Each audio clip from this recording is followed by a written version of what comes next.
नमस्कार दोस्तों, एक नई लर्निंग के साथ हाजिर हूं और आज की इस लर्निंग में हम लोग जानने की कोशिश करेंगे टाटा स्टील्स को। सबसे पहला क्वेश्चंस आती है जो क्या टाटा स्टील का जो आज की मार्केट देखने को मिला है, उसमें किस तरह की आंकड़ा निकल के आती है? क्या ये लॉन्ग टर्म के लिए पॉसिबल है शेयर, या केवल और केवल शॉर्ट टर्म में इसमें लगातार बिकवाली का प्रेशर देखने को मिला? हम हर एक पहलू की तरफ जानने की कोशिश करेंगे।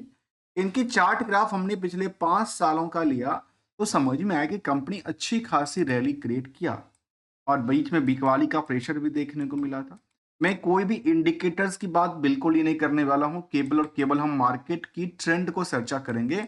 जिस ट्रेंड में शामिल होगा, चाहे वो फंडामेंटल ट्रेंड क्या है, टेक्निकल ट्रेंड क्या है, और साथ में मार्केट की न्यूज और अपडेट से रिलेटेड मार्केट की क्या ट्रेंड अवलोकन करता है, कंपेरिजिंग with the not for the only the companies stock performance.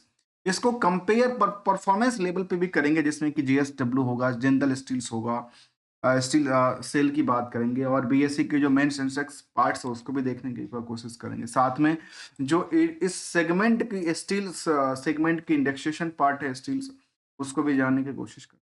सबसे पहले सवाल से स्टार्ट कर दें कि टाटा स्टील आखिर करती क्या है। देखिए, टाटा स्टील एक बड़ी चेहरा, बड़ी नाम है, जो कि स्टील प्रोडक्शंस में केवल और केवल इंडिया में नहीं, इंडिया के बाहर भी इनका कारोबार करती है। और ये कंपनी कहती है जो हम इंडिया के अलावा यूरोप, साउथ ईस्ट एशिया में हमारा कारोबार चलती है। और अपनी स्टॉक परफॉर्मेंस को लेकर के दर्ज किया, जब परफॉर्मेंस उन्होंने Q2 का लेटेस्ट दिया था, Q3 का रिजल्ट आने वाला है, उसको लेकर के कंपनी ने कहा कि हमारा पास जल्दी ही कुछ आने वाली है। उसके अलावा कंपनी कहती है कि इनके पास एम्प्लॉय बेस की बात यदि किया तो करीब कुछ 77,000 से ज़्यादा एम्प्लॉय की बात की बेस की बात कहती है। और यदि हम मार्केट की स्ट्रेटजी की तरफ चलें, तो मार्केट में जो स्टॉक की प्राइस थी उसमें अप डाउन देखने को मिला। यदि आप ट्रेंडिंग को देखेंगे तो फिलहाल लगातार प्रेशर चल रही थी बिकवाली को लेकर। क्या लगता है लॉन्ग टर्म में यही स्टॉक की प्राइस कुछ बड़ी रैली क्रिएट करेगी? और एक इम्पोर्टेंट अपडेट अपडेट ये है, जो यहाँ पे Q3 को जो रिजल्ट है ना, उसको लेकर के देखिए 28 तारीख को, अभी इसी महीने की बात है, जनवरी में इसका अपडेट आने वाली है, जिसमें लाइव टेलीकास्ट किया जाएगा 3 से 4:30 बजे के, जो कि यूट्यूब चैनल पर और वेबएक्स एक वेबसाइट्स है, उसके थ्रू ये काम करेगी। आइए जरा पहलू को जानने की कोशिश करते हैं इस कंपनी की डेटाबेस के मुताबिक की बात करें, तो जो बुक वैल्यू है उसके मुताबिक आजकल 180% की मूव क्रिएट किया है। इंट्रिंसिक वैल्यू से जो स्टॉक का वैल्यूशंस हैं वो काफी ओवर वेटेज की बात आज भी कहती है, जबकि आरओई आरओसी बहुत ज्यादा रिटर्न की बात नहीं कहती है, 6 से 7% की बात कहती है। Earning per share ₹2.34, number of share की बात तो काफी ज्यादा है, 1248 करोड़ का नंबर ऑफ शेयर है, जिसकी वजह से मार्केट की जो रेंज रही वो करीब 1,61,000 करोड़ की मार्केट क्रिएट करती है। जबकि हायर टू हायर की बात करें किया जाए पिछले एक साल की प्राइस तौर की लिस्ट की, तो 185 से लुढ़क के 123 रुपये पे आ गई है, बॉटम आई थी। जबकि आप एक साल की चार्ट को देखेंगे, हम उस चार्ट को भी साथ में लेते हैं, यहाँ पे देखा गया कि मार्केट इस रेंज से लगातार बिकवाली के प्रेशर के बाद यहाँ पे आके अटकी थी, और यहाँ से क्या बाउंस बैक क्रिएट करेगी, क्योंकि इस तरह के कई बार मार्केट ने उछाल और डिप की ले चुका है।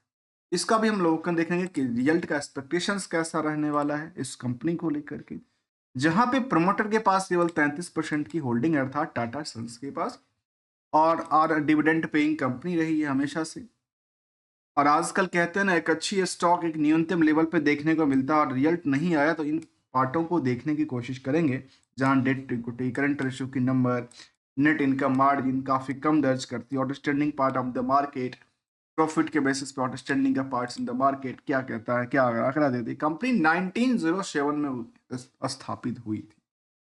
इसके लिहाज से देखा जाए तो ये कह सकते हैं कि मार्केट में इनकी कैसे रहा परफॉर्मेंस लेवल, बिजनेस को लेकर के, बिजनेस मॉडल को लेकर के। तो देखिए, मैंने यहाँ गूगल फाइनेंस की हेल्प से लिया इसका ट्रेंडिंग जानने के लिए। तो मार्केट का ट्रेंड इसका जो देखने को मिला, इसमें फंडामेंटल ट्रेंड की हम बात कर रहे हैं, उसमें कुछ ईयर एंड ईयर बेसिस पे गिरावट रही है 23 और 24 के मुकाबले।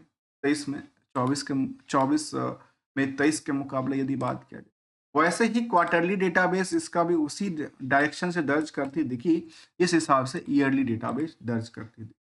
लेकिन यदि आप इनकी चार्ट ग्राफ के पिछले 5 साल को देखते हैं तो मार्केट उसी रफ्तार से कामकाज करती दिखी जिस रफ्तार से इनकी क्या थी, फंडामेंटल ट्रेंड दर्ज कर। ट्रेंड में जिस हिसाब से बदलाव था उस हिसाब से यहाँ भी बदलाव देखने को मिला है। यहाँ पे नंबर की बात करें तो 2,22,000 करोड़ से ज्यादा की टर्नओवर क्रिएट करती है कंपनी। कंपनी में इंटरेस्ट की वर्डन काफी ज्यादा दर्ज करती दिखी है, क्योंकि इंटरेस्ट की वर्डन जो है ना उसको सता रही है। सोचिए 7,500 करोड़ की इंटरेस्ट ऑफ वर्डन क्रिएट करती है। ईयर एंड ईयर बेसिस की ग्रोथ के मुताबिक अब देखा जाए तो जो सेल्स था उसमें डाउन ट्रेंड दर्ज करती दिखी है। ये जो डाउन ट्रेंड चल रही थी उसमें अप ट्रेंड दर्ज करती दिखी है, जबकि स्टॉक प्राइस सीजीआर में भी डाउन ट्रेंड था। रिटर्न ऑन इक्विटी भी लगातार डाउन ट्रेंड की बात कहती है। क्या लगता है कि टाटा स्टील का काम धंधा बंद हो गया क्या? कि नहीं। आइए इसको पीयर्स से कंपेयर करेंगे तो पता चलेगा कि यहाँ पे जेएसडब्ल्यू, टाटा स्टील्स और tube investments, Jindal steel, stainless और सेल जैसे कंपनी भी शामिल है। उन सभी कंपनियों में निवेशकों को जो लेकर क्राउड बनी पड़ी है उसमें आज भी टाटा ग्रुप के अंदर, टाटा स्टील के अंदर काफी कम का आंकड़ा शो करती है। जबकि यदि आप नेट इनकम मार्जिन को देखने की कोशिश करेंगे तो यहाँ पे सबसे कम कमाई करने वाली कंपनी के तौर पे कौन बनाती है? टाटा स्टील ही कामकाज कर रही है। दिक्कत क्या था, कंपनी में जो इंटरेस्ट की वर्डन है ना वो काफी ज्यादा है, जबकि मार्केट में रिस्क फैक्टर की बात तो मार्च तक का डेटाबेस था उसके हिसाब से ज्यादा नहीं था। सोचिए कंपनी में रिजर्व है 88,000 का, 88,900 करोड़ का, और कंपनी के पास जो कर्ज है वो करीब 99,392 करोड़ का है। अर्थात देखिए यदि इसको भी सेटअप करने की कोशिश करेंगे तो बिल्कुल नहीं होगा, मतलब मार्केट में इनको इंटरेस्ट काफी ज्यादा है देने पर। इसके लिए इसका थोड़ा सा दबाव बनती दिखती है, जिसकी वजह से जो नेट इनकम मार्जिन है उसमें परसेंटेज में फर्क पड़ रहा है और कंपनी के डेट्स रेशियोज को लेकर के काफी हाई रिस्क की बात किया जा रहा है। जिसके मुताबिक हमने देखा कंपनी के पास, हमने कहा कि कॉन्टिनेंट लायबिलिटी भी करीब 50,000 करोड़ की बातें कहती है। अच्छी खासी पुअर सेल्स ग्रोथ की बातें शामिल करता है। और साथ में यदि आप निवेशकों के इंटरेस्ट को जाना जाए तो कंपनी में करीब 61 लाख से ज्यादा निवेशक दिसंबर तक के डेटाबेस में शामिल करता है। एफआईडीआई की अच्छी खासी भूमिका रही है कंपनी में, जहां पे मार्केट में ऑन एवरेज हर जगह बिकवाली चल रही थी, वहां पे यहाँ पे बिकवाली उतनी बड़ी तो दर्ज नहीं करती है, लेकिन तब भी आम निवेशकों के पास करीब 24% की होल्डिंग दर्ज करती दिखी है।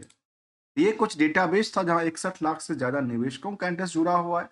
और पीयर्स के मुताबिक यदि आप कंपेयर भी करते हैं इस कंपनी को तो ये कह सकते हैं कि यहाँ पे कंपनी ने जो अपनी डिक्लेरेशन शेयर किया उसमें फाइनल डिविडेंड स्टॉक स्प्लिट भी किया था 2022 में, लेकिन कंपनी लगातार डिविडेंड भी देती रही है। सितंबर तक के डेटाबेस में रेवेन्यूज के डिक्लाइनिंग से लेकर के चाहे वो ऑपरेटिंग प्रॉफिट मार्जिन वृद्धि की बात हो या नेट प्रॉफिट मार्जिन की वृद्धि की बात दोनों शामिल कर। एनालिसिस पार्ट में यदि कंपनी की कमोडिटीज इंडेक्सेशन से कंपेयर करते हैं, बीएसई मेटल से कंपेयर करते हैं, इनकी स्टॉक परफॉर्मेंस एक लिहाज से लगातार डाउन ट्रेंड दर्ज करती है। लेकिन डाउन ट्रेंड में केवल यही नहीं है, इन सेगमेंट के काफी सारी कंपनी को शामिल किया गया है। पीयर्स के मुकाबले जैसे जेएसडब्ल्यू स्टील, सेल और जिंदल स्टील जैसे कंपनी को हमने मार्क किया है। कंपैरिजन करते हुए तो समझ में आया कि ओवरऑल क्या केवल यही कंपनी में डिमेरिट था या सभी कंपनियों में डिमेरिट था। पिछले एक साल के दौरान की बात करें तो टाटा स्टील में भी करीब 2% से ज्यादा की गिरावट रही, तो वहां पे जिंदल स्टील में 14% की बुल था, तो जीएसडब्ल्यू में, तो जिंदल में करीब 17% की बुल दर्ज करती दिखी। गवर्नमेंट की कंपनी सेल के अंदर देखा गया कि करीब करीब 9% से ज्यादा गिरावट था, तो वहीं बीएसई के मेन इंडेक्सेशन पार्ट में 7% से ज्यादा की बढ़ोतरी दर्ज कर। तो ये ट्रेंडिंग हमने जानने की कोशिश की, जो मार्केट का ट्रेंड कैसा बनता दिखा है, और इसको रिजल्ट को लेकर के अपडेट निकल के आया जहाँ पे क्वार्टरली अर्निंग एक्सपेक्टेशन कहती है, जिसको टाटा ग्रुप की अच्छी खासी ग्रुप प्रीव्यू की बात किया जा रहा है, जहाँ पे कहती है loss of the card in the mids lower relationship की बात अलग अलग मीडियाज के अंदर अलग अलग चीजें छपी हुई है। कहती है, जिनको करंट जो ट्रेडिंग इंसाइडर है उसको लेकर। यदि हम ईयर एंड ईयर बेसिस के मुताबिक एक ट्रेंडिंग को चर्चा करें क्वार्टरली बेसिस पे, तो जिस हिसाब से दिसंबर का रिजल्ट इनका आता है उसी लिहाज से यदि चर्चा करने की कोशिश किया जाए तो ये कह सकते हैं जो दिसंबर में इनका रिजल्ट काफी नियर अबाउट द बुल, इसी के आसपास रहने की उम्मीद किया जाता है। इसी की उम्मीद अर्थात करीब करीब 55,000 करोड़ के आसपास इसका हो सकता है। ऑपरेटिंग प्रॉफिट जो मार्जिन था वही 11% के बजाय 12% यदि मार्केट क्रिएट कर लेती है तो शायद यहाँ से एक बड़ी रैली हो सकती है। और ये कानो कान खबर जब जिसको मिलेगा मार्केट सोची वही दूसरी दिन से चलना चालू कर देती है। ये हमने उन पार्टों को जानने की कोशिश किया। दोस्तों हमेशा एक बात को आपके सामने बिल्कुल रखने की कोशिश करता हूँ और वो ये रखता हूँ कि दोस्तों हमारे साइड से कोई भी we are not an trader, not an advisers, only as a learner.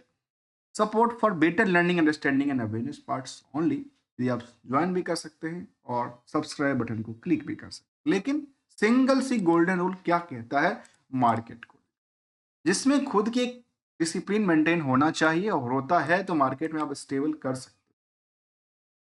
Sustain करने के लिए मार्केट की रूल कहता है कि जब भी हो अपनी पोजीशन के मुताबिक यदि ट्रेंड के हिसाब से फॉलो कर रहे हैं, ट्रेंड में हाथ धोने का काम कर रहे हैं, तो आपको प्रॉफिट को बुक करते रहना चाहिए। यदि उसके लिहाज से अभी लगातार लगातार मार्केट गिरता जा रहा है अपनी पोजीशन के बाद, तो एसएल के साथ उसको अपनी जो लॉस होती हुई कैपिटल है उसको बचाने की भी सक्षमता करते रहना चाहिए। मिलेंगे कुछ नई लर्निंग के साथ, तब तक के लिए यदि आपको वीडियो अच्छा लगा हो तो वीडियो को लाइक, चैनल को सब्सक्राइब करना मत भूलिएगा। थैंक्स फॉर द ज्वाइनिंग दोस्तों।